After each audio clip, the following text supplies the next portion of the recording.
Hello and welcome to Wild Woodland Lavender Farm. My name is Carrie.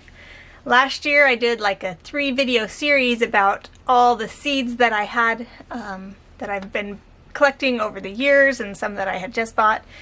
And I have so many seeds, I really wasn't planning to buy any more this year.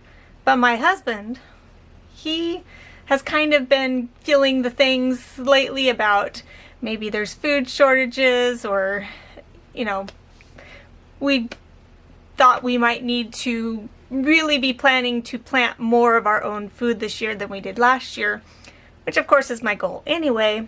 But when my husband says, why don't we buy some more seeds just to make sure we have enough on hand, you can bet I'm buying more seeds. So that's what I did. I got some more seeds. Not a whole lot because, like I said, we already have a whole bunch on hand. I just wanted some extras to be able to plant a lot and then also to have into next year just in case. But first, I wanted to show you this. If you saw my garlic video, you saw my colorful Joseph's Coat basket that I made. And this is my other basket that I made. And this is a really cool basket. This stick right here is actually one that our family found that I found. My husband didn't want me to bring a whole bunch of sticks back, but I found a whole bunch of little driftwood sticks back from a walk that our family did along one of the rivers nearby. We just went for a walk one afternoon, had a little bit of a sandy beach and some driftwood. And I have occasionally over the years seen crafts that are made with really cool looking sticks. And every time I tried to find really cool looking sticks to use for making the craft, I could never find them. So I found these really cool looking sticks along the river and I brought them home. And I even carried them all back to the car myself. So anyway, I took this to the lady that I work with for making baskets, Baskets by Emily. And she will take things like this or antler sheds, deer sheds, anyway, sheds. And she'll create a basket off of these things as the handles. And so she came up with a plan and she drilled the holes and put this, just basically the rims around here and then the center one. And then I got to come along and choose the color that I wanted, choose the materials, and then I kind of got to choose the shape as it went along. So it's got these little humps there so it doesn't fall over to one side or another. And I got to make this and it's really cool and special, has a lot of meaning, and I get to use it for carrying stuff. Today it's going to hold my seeds that I tell you about. So anyway, just wanted to show that to you. And this next week I actually get to go back and I'm going to make yet another basket, which I'm really excited about. So anyway, let's get to the seeds that I have bought. Most of these are from Baker Creek. That is my favorite go-to heirloom seed store.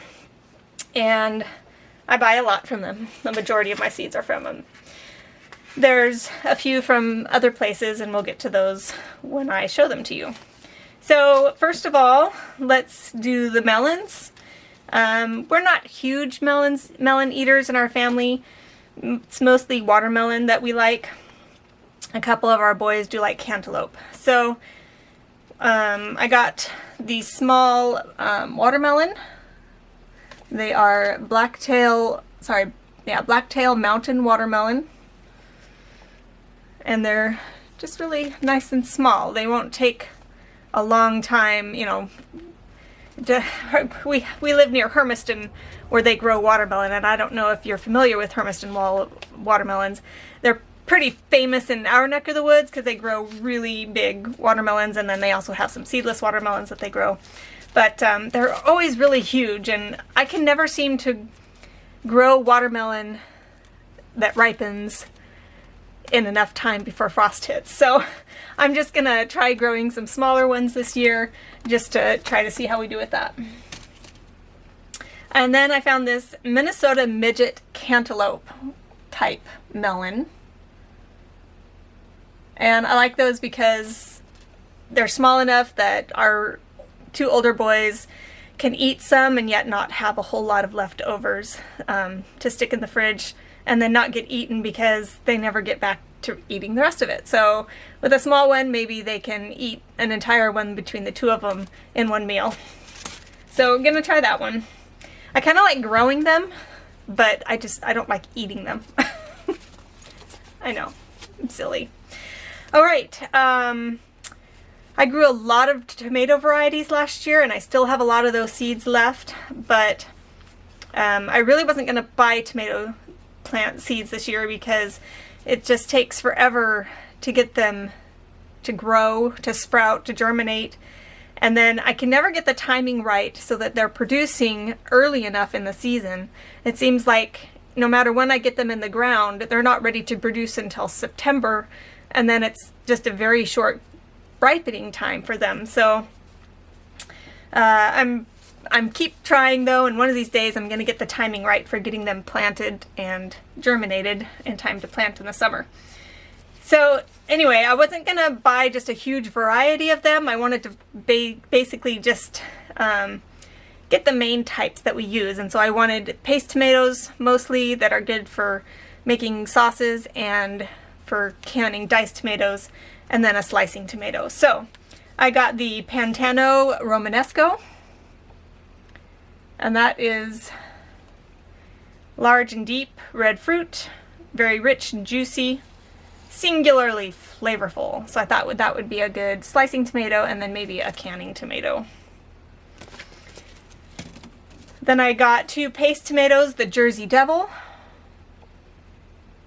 and the Hungarian Heart. These are supposed to get up to one pound and exceeding 1 pound. So, and they're a meaty tomato, but they're originated from Budapest, Hungary. So that's really cool. All right, next we have some leafy greens. We have a lot of chard growing out in our no-till garden that the previous owners planted. I let them go to seed and they've reseeded themselves, and we still have tons. And if I took you out there, even though we've had single-digit degree Fahrenheit weather here, they're still viable and you can still pick them and eat them. I've been feeding them to my bunny rabbits. So I didn't have a lot of spinach though, so I decided to get a couple different kinds of spinach. This is the Bloomsdale long-standing spinach, one of those classic ones, and then giant noble spinach.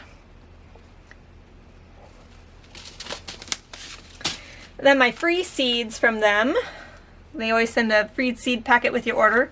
They got the Merlot leafy lettuce. All right. This next batch, I don't know what I was thinking. Why I got so many. Because I don't like them. And in fact, you will often hear me say, the only good cucumber is a pickle. And actually most of these are pickling cucumbers. And then a couple slicers. But this muncher, in fact, is the first one. This is a slicing. It's supposed to be non-bitter, burpless variety. And it can be for slicers or for pickles. Oops, excuse me. Then I just got the Market More is a slicing tomato, and I've heard a lot of reviews that the Market More is a very good standard, very good producer. So we're gonna try that one. Then we have the Monica. Good pickling and slicing, so dual purpose. And then Early Fortune. Slicing slicing cucumbers. And then Chicago Pickling. And I actually wanted a lot of pickling cucumbers this year because last year I got them planted kind of late, which was okay, and I got quite a few not tomatoes, quite a few pickles from them, cucumbers from them. I got quite a, see, the only good cucumber is a pickle. I got quite a few cucumbers from them, and I got maybe a dozen jars of cucumbers. But I only have a few jars left, and so this next summer I need to have quite a few going so that I can get my pickles made. And this next one is the lemon cucumber. Ever since I was a little girl, I've been fascinated with the lemon cucumber, even though I don't like to eat them fresh. When you pick them kind of on the smaller side, when maybe they're still a little bit green, you can actually make pickles out of these, and they're pretty good. I like them as pickles. And to go along with pickles, there I go. To go along with cucumbers, you gotta have dill. And I don't think I had any more dill seed. So I got the bouquet dill and the elephant dill. Lots of dill for lots of pickles. Then I'm trying to up my herbs and like homemade spices and stuff, or homegrown spices, and also my medicinal plants. So I love using cumin when I'm making beans. When I cook them up, I add cumin. So I'm gonna grow my own. And then as medicinal plants, I got horehound, the white horehound.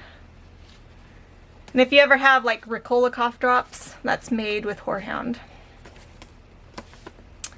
And then a toothache plant.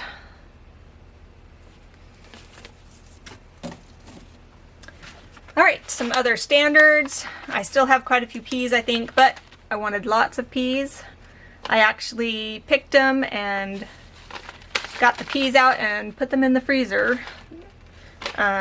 So it took work, but like I don't mind doing that. Just get an evening and sit down and open up the peas, get out all the peas, and then you got to blanch them and then stick them in the freezer. So anyway, the Lillian's caseload and the Laxton's Progress number 9.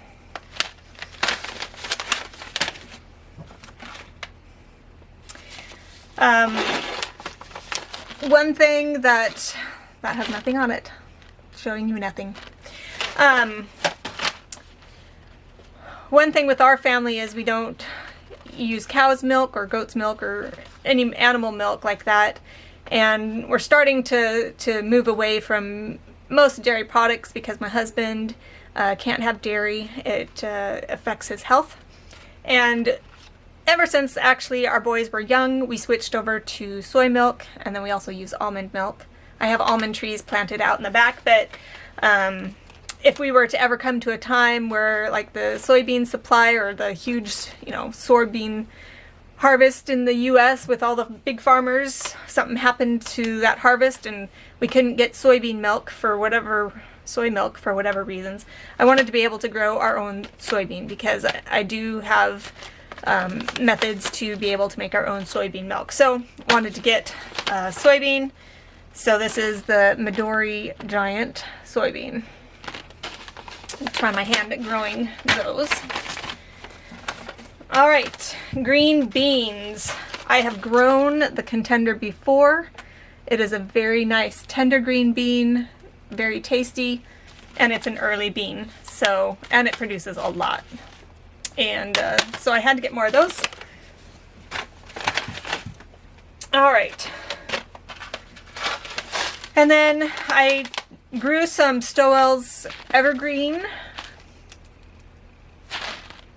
Corn. Just think that's a funny name for corn, to have it be called Evergreen.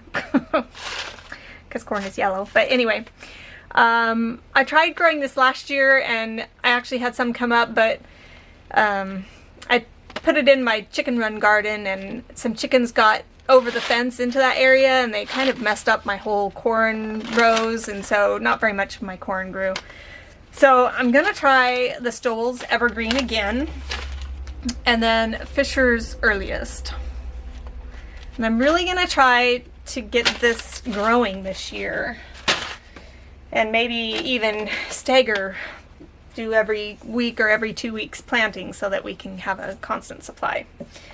All right, these next plants have to do more with my, oh wait, no, we'll get to that later. These next seeds have more to do with my food forest additions, and so I'm gonna show you what I'm doing for that. So ground cherry, Aunt Molly's ground cherry.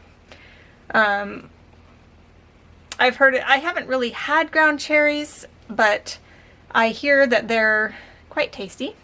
But they're also a good, like, ground level story for your food forest, because once you plant them, they keep coming back. And that's one of the things you want in the food forest, is things that will keep replicating itself. So reseeding, things that reseed easily are a good thing to have. And I know we have actually a bunch of tomatillas, and they have popped up like all over the place on the farm. So if I can get more things like that for the ground level story, for the food forest, that'll be good. And these are good things to have in the garden. Very sweet flavor, nice hint of tartness, excellent choice for pies and preserves. So I'm gonna give that a try.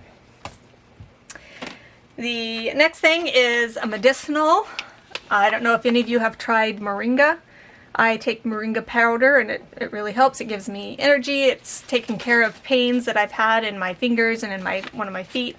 And you might hear other accounts of the healing properties it has for other people. So I thought I would try growing my own in our area. It would have to be an annual, because we just don't have the right climate for it to grow year round. But I wanted to give growing Moringa myself a try, so that's why I got that. Then there is a particular tree that I grew up with on my grandparents' farm, and it was kind of a fun tree because it was slanted, and so you could run up the trunk and then start climbing up the rest of the way. And it was just the perfect climbing tree, and the cherries on it were so good. It was the Royal Anne. That was another reason I liked it, because my middle name is Anne, and so the Royal Anne cherry. And it's also known as the Napoleon Regano, something like that.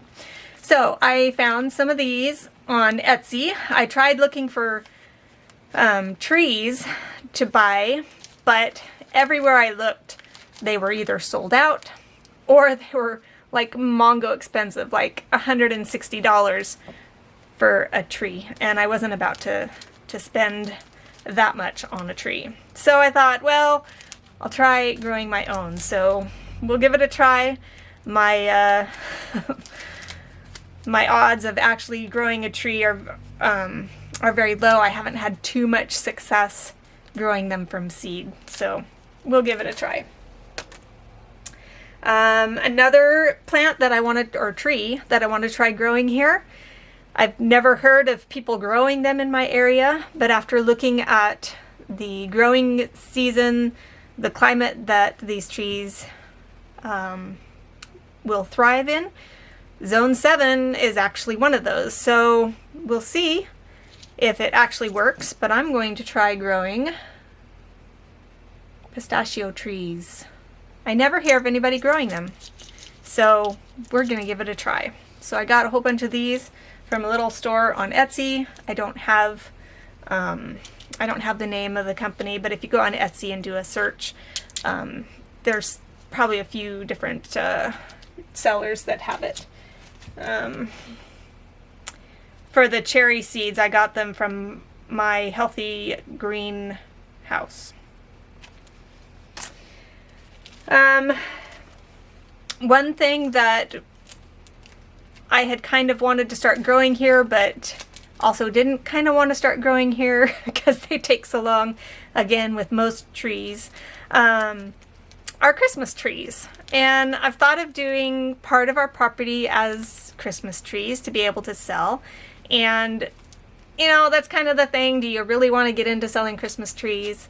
It is one of those like wintertime incomes, and so you know, you have your early spring crops, your summer crops, your fall crops, and then this is like a winter crop that you could have.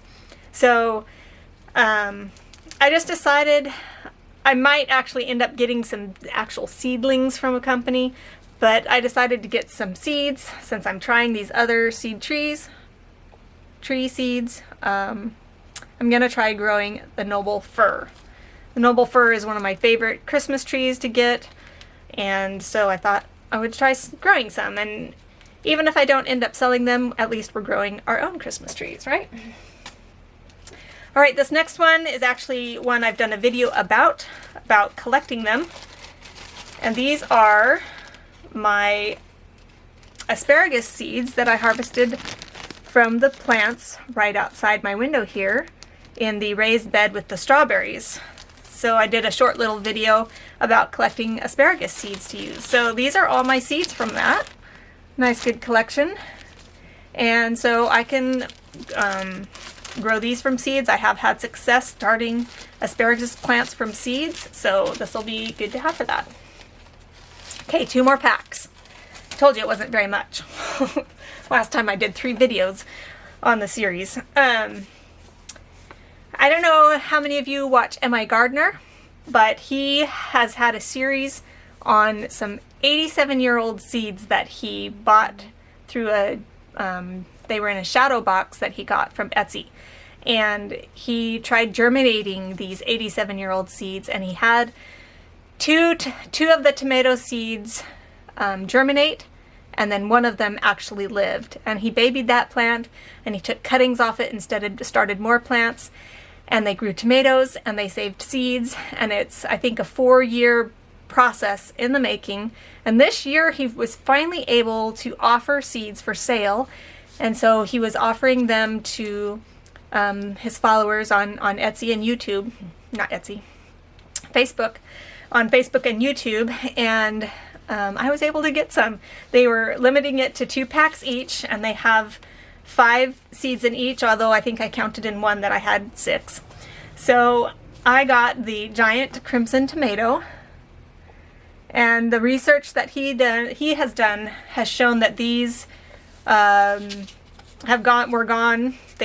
been extinct since I think the 1960s was the last time anybody actually had record of growing these. So whether or not anybody has some of these growing that they just don't know what they are, that they've kept family seeds for however long, I don't know. But as far as the records go, these have not been grown until Luke over at M.I. Gardener found them and started growing them. So I'm going to try my hand at growing them here. He's in Michigan, of course, and I'm in Northeast Oregon. So we'll give it a go and give them a try and see how they turn out. And maybe I'll be able to save some seeds and continue saving this particular heirloom seed. And I'm pretty excited to be part of that process. So anyway, that's the seeds that I have bought for this year to add to my already large collection. And we really hope to have a large food production in our garden this year and get lots of preserves put away. You never know if there's going to be a food shortage coming up, and so we just want to be prepared and just be able to provide as much as our own food as possible. Yeah, so that's it for my seeds. We will see you next time. Bye.